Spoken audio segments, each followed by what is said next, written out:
Good morning dear students. ਅੱਜ ਅਸੀਂ effect of temperature on resistance ਵਾਲਾ ਟੌਪਿਕ ਕਰਦੇ ਹਾਂ। ਮਤਲਬ ਟੈਂਪਰੇਚਰ ਦਾ ਰੈਜ਼ਿਸਟੈਂਸ ਦੇ ਉੱਤੇ ਕੀ ਇਫੈਕਟ ਪੈਂਦਾ। ਜਿਸ ਤਰ੍ਹਾਂ ਅਸੀਂ ਫਾਰਮੂਲਾ ਡਰਾਈਵ ਕੀਤਾ ਸੀ ਲਾਸਟ ਟੌਪਿਕ ਦੇ ਵਿੱਚ ਰੈਜ਼ਿਸਟੈਂਸ ਆਫ ਮੈਟੈਲਿਕ ਕੰਡਕਟਰ ਦੇ ਲਈ ml/e² Na tau, m mass of electron, L length of the conductor, E charge on electron, N number of electrons per unit volume of the conductor, area of cross section of the conductor and average relaxation time। ਜੇ ਆਪਾਂ ਕਿਸੇ given conductor ਦੀ ਗੱਲ ਕਰੀਏ ਤੇ ਇਹਨਾਂ ਨੂੰ ਸਾਰਿਆਂ ਨੂੰ ਫਿਕਸ ਰੱਖ ਦਈਏ ਤੇ ਰੈਜ਼ਿਸਟੈਂਸ ਆਫ ਦਾ conductor is inversely proportional to relaxation time.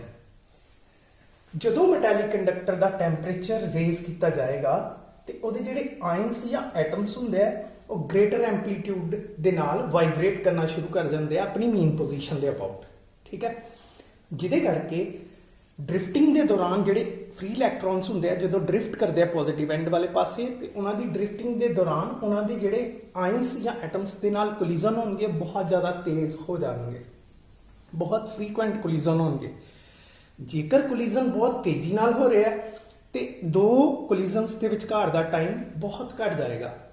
ਜੇ ਦੋ ਕੋਲੀਜ਼ਨ ਦੇ ਵਿਚਕਾਰ ਦਾ ਟਾਈਮ ਘਟਦਾ ਜਿਹਨੂੰ ਆਪਾਂ ਰਿਲੈਕਸੇਸ਼ਨ ਟਾਈਮ ਬੋਲਦੇ ਆ ਤੇ ਉਹ ਘਟਣ ਦੇ ਨਾਲ ਰੈਜ਼ਿਸਟੈਂਸ ਇਨਕਰੀਜ਼ ਹੋ ਜਾਏਗੀ ਕਿਉਂਕਿ resistance is inversely proportional to relaxation time.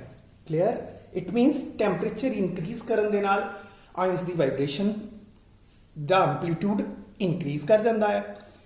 ਜਿਹੜੇ ਇਲੈਕਟ੍ਰੋਨ ਡ੍ਰਿਫਟ ਕਰ ਰਹੇ ਹੁੰਦੇ ਆ ਉਹਨਾਂ ਦੇ ਕੋਲੀਜ਼ਨਸ ਬਹੁਤ ਤੇਜ਼ ਹੋ ਜਾਂਦੇ ਆ। ਕੋਲੀਜ਼ਨ ਤੇਜ਼ ਹੋਣ ਦੇ ਨਾਲ ਦੋ ਕੋਲੀਜ਼ਨਸ ਦੇ ਵਿਚਕਾਰ ਦਾ ਟਾਈਮ ਘਟ ਜਾਂਦਾ ਹੈ। ਟਾਈਮ ਘਟਣ ਦੇ ਨਾਲ ਰੈਜ਼ਿਸਟੈਂਸ ਵੱਧ ਜਾਂਦੀ ਹੈ। ਇਹਦਾ ਮਤਲਬ ਸਿੰਪਲ ਅਸੀਂ ਇਹ ਕਹਿ ਸਕਦੇ ਹਾਂ ਕਿ ਟੈਂਪਰੇਚਰ ਇਨਕਰੀਜ਼ ਕਰਨ ਦੇ ਨਾਲ ਰੈਜ਼ਿਸਟੈਂਸ ਇਨਕਰੀਜ਼ ਕਰਦੀ ਹੈ। ਠੀਕ ਹੈ, ਹੁਣ ਜੋ ਲਿਖਿਆ ਉਹਨੂੰ ਵੀ ਸਮਝ ਲੈਂਦੇ ਇੱਕ ਵਾਰੀ ਫਿਰ ਤੋਂ। ਜਦੋਂ ਟੈਂਪਰੇਚਰ ਮੈਟਲ ਕੰਡਕਟਰ ਦਾ ਰੇਜ਼ ਕੀਤਾ ਜਾਂਦਾ ਹੈ ਜਿਹੜੇ ਐਟਮਸ ਤੇ ਆਇਨਸ ਹੁੰਦੇ ਆ ਮੈਟਲ ਦੇ ਉਹ ਵਾਈਬ੍ਰੇਟ ਕਰਨਾ ਸ਼ੁਰੂ ਕਰ ਜਾਂਦੇ ਆ with greater amplitude about their mean position, ਜਿਹਦੇ ਕਾਰਨ frequency of collision of free electrons with atoms ਜਾਂ ਆਇਨ ਜਦੋਂ ਡ੍ਰਿਫਟ ਕਰਦੇ ਆ ਉਹ ਵੀ ਇਨਕਰੀਜ਼ ਹੋ ਜਾਂਦੀ ਹੈ। ਇਹਦੇ ਨਾਲ ਐਵਰੇਜ ਰਿਲੈਕਸੇਸ਼ਨ ਟਾਈਮ ਘਟ ਜਾਂਦਾ ਹੈ। ਇਸ ਕਰਕੇ ਵੈਲਿਊ ਆਫ ਇਲੈਕਟ੍ਰਿਕ ਰੈਜ਼ਿਸਟੈਂਸ ਦੀ ਇਨਕਰੀਜ਼ ਕਰ ਜਾਂਦੀ ਹੈ with the rise of temperature. ਠੀਕ ਹੈ, ਹੁਣ ਇਹਦੇ ਲਈ ਇੱਕ ਫਾਰਮੂਲਾ ਜੇਕਰ ਅਸੀਂ ਮੰਨ ਲਈਏ R0 ਰੈਜ਼ਿਸਟੈਂਸ ਹੈ ਕੰਡਕਟਰ ਦੀ 0 ਡਿਗਰੀ ਸੈਲਸੀਅਸ ਤੇ RT ਰੈਜ਼ਿਸਟੈਂਸ ਹੈ ਕੰਡਕਟਰ ਦੀ T ਡਿਗਰੀ ਸੈਲਸੀਅਸ ਤੇ, ਦੈਨ ਇਹ ਫਾਰਮੂਲਾ ਯਾਦ ਰੱਖ ਲੈਣਾ RT = R0 1 + αT। ਇੱਥੇ ਅਲਫਾ ਕੀ ਹੈ?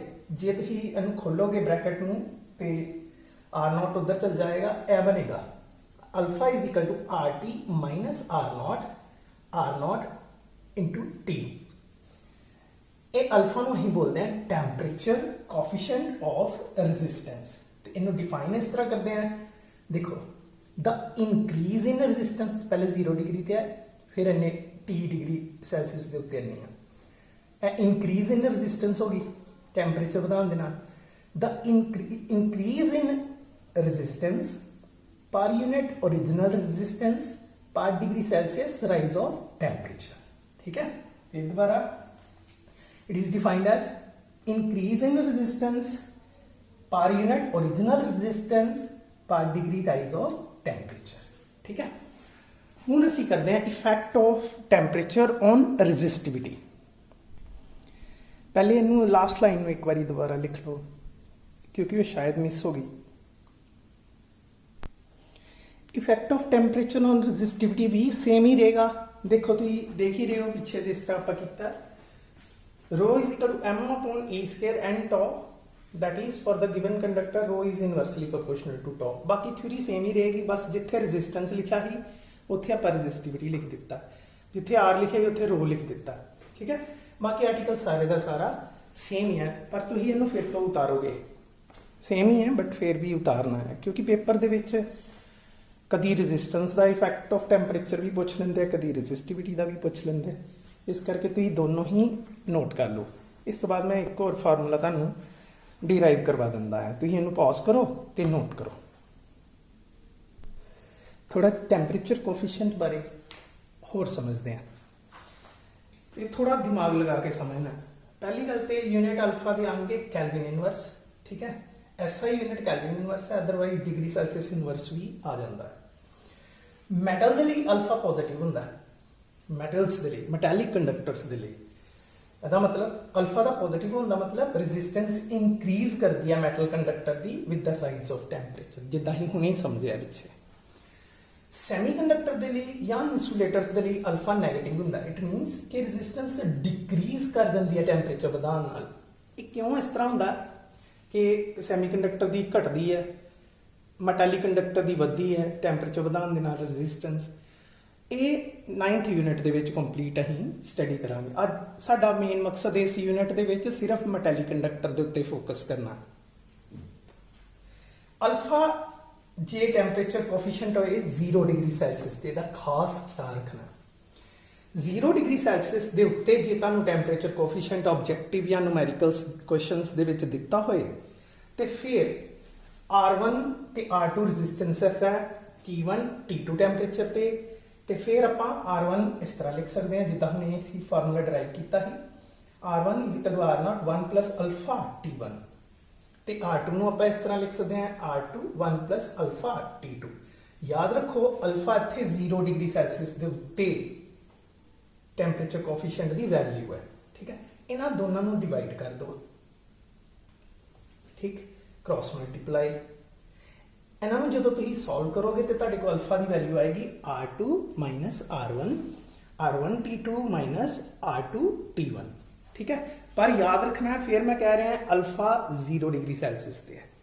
हुणे मैं क्यों कह रहा वो बारे भी थोड़ा बोल दूंगा, ठीक है। फिर तो तुम इत्थे हैश पाओगे, ठीक है। तो इदा नहीं लिखना जिदा मैं लिखा, तो ये नीचे लिखना इस तो बाद फिर तो हैश पा के, क्योंकि मेरे को फिर अगे नीचे जगह नहीं तो मैं साइड पर लिखा। अल्फा की वैल्यू डिफरेंट टैंपरेचर के उत्ते डिफरेंट होंगी है। Alpha is not a constant, alpha is a temperature coefficient, ठीक है, कॉन्सटेंट नहीं है। अल्फा की वैल्यू डिफरेंट टैंपरेचर के उत्ते डिफरेंट हो जाती है। फिर जो तुहानूं R1 ते R2 दिते होण T1 डिग्री सैल्सियस और T2 डिग्री सैल्सियस के उत्ते, तो फिर अल्फा नूं आपां एवरेज कैलकुलेट करके कर लेंदे आ। सेम ही रहिंदा है R2 माइनस R1, बट इत्थे R1 R2 है ना, इत्थे कल्ला R1 है। ये ख्याल रखना बस तुम, मतलब दो डिफरेंट फॉर्मूले है। ये R1 R2 है और दूसरे R1 है कला, ठीक है। इनू याद रखना, इनिशियल रेजिस्टेंस है R1, इत्थे भी इनिशियल फाइनल है, क्लियर। इस तरह थोड़ा याद रखना तुम। याद रखो जे 0 डिग्री सैल्सियस के उत्ते अल्फा की वैल्यू गिवन होए तो फिर तुम ये वाला फार्मूला लगाना। अदरवाइज जे तुहानूं अल्फा की वैल्यू नहीं गिवन पर तुहानूं टैंपरेचर गिवन है और अल्फा कड्ढण वास्ते क्या जा रहा है, तो फिर असीं एवरेज कढ़ते हैं, वो एवरेज ए आती है, ठीक है। असी सिर्फ इत्थे तक ही फोकस रहना, ठीक है। ये किस तरह बनती है वैल्यूज़, ये जस्ट एक्सपैरीमेंटल वैल्यूज़ है। एक्सपैरीमेंट्स करन तो बाद एनालाइज करन तो बाद ये फॉर्मूले लिखे गए, ठीक है। ये वाला टॉपिक कंप्लीट हो गया।